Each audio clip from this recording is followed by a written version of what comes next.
We are back on Havana now, and it appears we're going to be a best of 3 here. So St. Clair really needs to win this map to have a chance at winning this game, or else the win will go to Dallas. Yeah, and I mean, this is exactly what we saw last week on the UCEA game on Wednesday as well. St. Clair having that control point map, swinging immediately into Havana, and we saw how badly they dominated Arkansas on this point. Hopefully, some of that kind of some of that victory vibing just got retained, and hopefully they can swing that back again here onto the University of Texas squad. They really guarded that gate. As we remember, they didn't even let Arkansas out of the base, but it is actually going to be St. Clair attacking first on this point. So hopefully with a little bit of a push there, they can establish themselves, get themselves some distance, and then show us that rock hard defense that they had last time. They really have to watch out for Blank here as he's looking to get an early pick.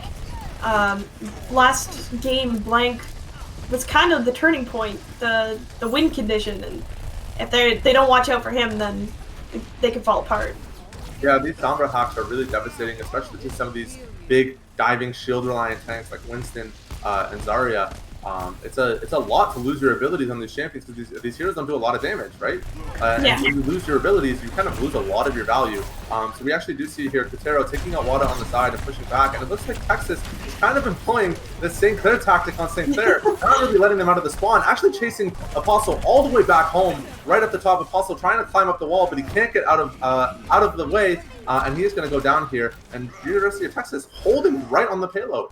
I'm getting deja vu here, Zeddy.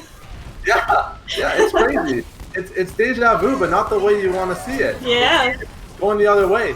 And there is going to be a coalescence flip here, coalescence for both teams being committed. And it looks like St. Clair is just going to back off here completely and fully reset. They're going to have to take some time to think about how they want to approach this attack in order to get out of this base. Because right now, University of Texas really not giving them a whole lot of leg room.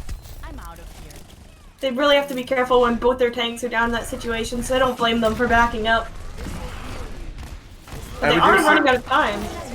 We did see Kotero going for a really cheeky drop there. We actually do see the triple kill Death Blossom getting committed there. And that's going to be almost nearly a team wipe for the University of Texas squad onto the side of St. Clair. I was just going to say, before that fight, we saw Kotero establishing himself on top of that gas station there. And Strider had really good knowledge to know that that's where the Reaper was going to be, going in with this cheeky hack. But once that EMP got committed by Blank, there was nothing they could really do. They just kind of fell to the ult. Exactly. Looks like Apostle's rounding up his team there to hopefully dodge that EMP, but looks like it's not going to happen. Oh, my apologies, the EMP was on the side of St. Clair. But it looks like University of Texas is getting quite a few picks on St. Clair. Both tanks on the St. Clair side are down, and they're going to have to retreat back into spawn. Yeah, that was kind of crazy because we saw the EMP getting committed, the beat getting committed, the grab getting committed, and Texas lost nothing. Yeah. 3 massive ultimates. I think Tinspire also committed his grab as well. It looks like his ult kind of cool that has been reset, so there must have been a grab there. I didn't actually see that get committed thrown out. But St. Clair committing 3 ultis to 1 and not really finding any space here on this initial push. Oh, and they get shattered right next to their spawn here. That's kind of a slap in the face onto St. Clair. But Justin lands a Coalescence and Bailable lands a Pulse Bomb. 2 Coalescence kills for Justin. Will this be enough to let them push in? Apostle with another kill on Critero, and looks like they've secured the payload. Yeah, it looks like St. Clair finally got their game plan together. After that pick went down on Blank, that's a long walk back, especially on these payload maps. That's a long walk back for Blank. And they eventually kind of just overwhelmed the University of Texas side with that damage, with those short, quick respawns. That's the danger with guarding right at the enemy base, is that if you're trading 1 for 1, one team's got a 5-second walk back to the fight, the other's got a 55-second walk, right? So that's the value of those picks. And kind of the risk reward there with that type of guarding from Texas. So we see St. Clair pushing the payload nearly like 80% of the way here, just getting themselves established. This is typically where you see teams actually defending on this map. They don't usually go up that far, but it looks like we're not going to really see much more of a defense coming out. This is probably looking like the game-ending fight here. We see a triple kill for Kotero going down. Minipone taking out Seymour on the side. Strider doing what he can, trading kills onto Derpy, but he's not going to be able to hold this point alone. We're going to have to see if St. Clair can get themselves set up back on this point. Bailable on the Tracer, doing whatever he can to get himself to touch that point. trying to survive, dancing around the point, using those tracer blinks to fly backwards and forwards. The Coalescence does get committed, and Available chasing off to the side. St. Clair does actually manage to reestablish themselves on this point, and this fight just doesn't stop. But Critero popping off on the Reaper. That's a double kill. That's a triple kill. That's back-to-back triple kills here. He does get hacked, but the St. Clair squad is quickly going to fall, and Critero cleaning up 4 or 5 kills all by himself. Just amazing game from Critero so far. Wow, Critero just popped off at the end there. I think he pretty much got that entire team kill just by himself.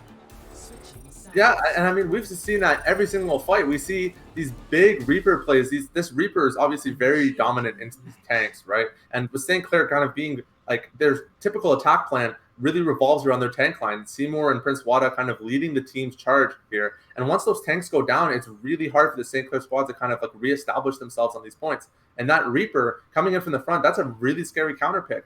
And unfortunately, Strider, even with the Sombra counter pick, just isn't finding the space to kind of get those hacks in when he needs to. So University of Texas going to push St. Clair, really not let them get much distance on this first point here. Only having to take it like 60% of the way on this map. So hopefully St. Clair can kind of set themselves up for a really strong defense, and we can see some good gameplay from them on this final map. St. Clair needs to not lose a single fight, maybe one at most, just to be able to keep them off of the payload. Because if they let them push it too far, then the entire game's over and there's no chance of coming back. But if they can hold them off, then we'll go into the next game and maybe they'll have a chance at redemption. That's right. As we did say, this is not a best of 5. It is a best of 3, meaning that if University of Texas wins this point, they win the match in its entirety. So this is really kind of a last haul for St. Clair to show us their stuff and put out the strongest defense that they can muster on the Savannah point. Looks like early here, there's just some damage being swapped back and forth. Not too many kills yet. Available did get hacked for a moment there, and it looks like there's a trade on tanks already. Yeah, both Reinhardt's going down here at the start of this fight. Available showing us the strength of that Reaper. We've seen it from Critero, but we also know that Available has a very strong play with this hero here. Already about 50% of the way to ultimate, but Critero, just a dominant push there. The instant double kill onto Seymour, onto Available. And University of Texas is going to be able to push this payload quite a little bit here before St. Clair is able to establish themselves. We do actually see Blank there going in for the cheeky poke on Wada, but managing to barely escape with his life, 50 health with that Sombra translocator. And Prince Wada getting pushed all the way back. That Sombra hack right onto the health pack as Prince Wada is trying to touch it. Really cheeky play there from Blank, poking off to the side, getting himself set up in this flank. St. Clair has to look out for both Critero and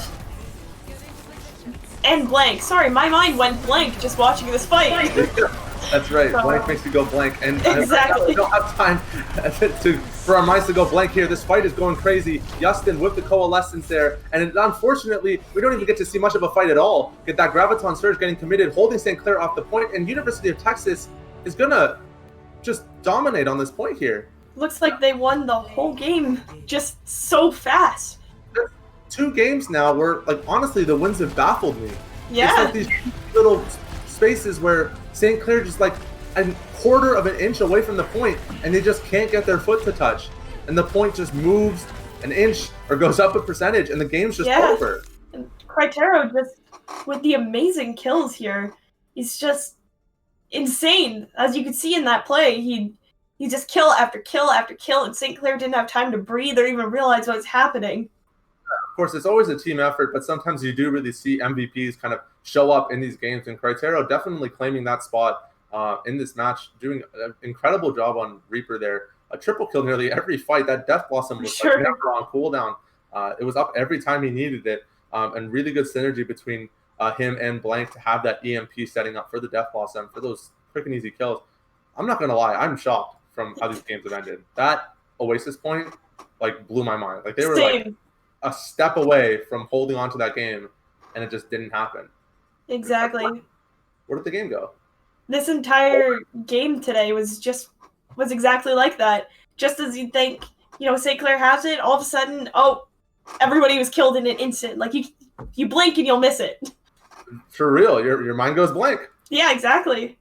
Yeah, and a really, really outstanding job from Texas, University of Texas, Dallas. Really Giving St. Clair a really strong game here for the season opener, and kind of showing us the level of competition that we're going to see for the rest of the season. So every loss, is a victory as far as I'm concerned. You get to learn from your mistakes. You get to watch these games after. I'm sure St. Clair squad is going to be watching this VOD later, trying to figure out what they can do better next time.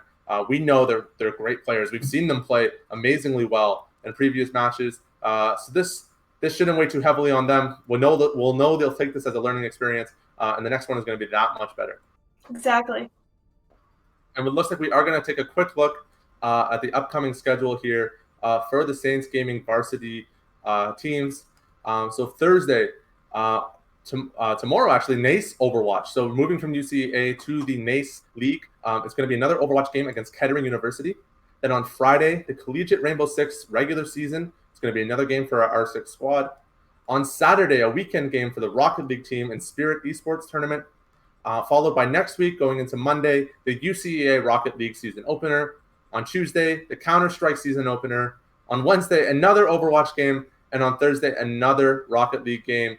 So make sure to tune into these games so you can support your St. Clair Saints in their games for the rest of the week. And hopefully we'll get to see some really amazing play from our other teams as well. Right. And before we go, let's just read over our sponsors one more time. Thank you again to St. Clair College, the St. Clair College Student Representative Council, St. Clair Alumni Association, Zeppelin School of Business and IT, PC Outlet, and Tim Hortons. Like we said, we can't host these awesome events without our sponsors. So thank you so much for promoting these events and helping us host these really great games and providing these opportunities to our students so that they can play, myself included, obviously, on the Hearthstone team. I'm especially grateful for having these opportunities. So thank you again so much to our sponsors. And thank you to all our viewers as well for coming and supporting our teams. It means a lot, and I know they really appreciate it. Even when it's a loss, it's good to have your friends and fans cheering you on. So thank you so much to everyone that came out tonight, and we look forward to seeing you at tomorrow's game.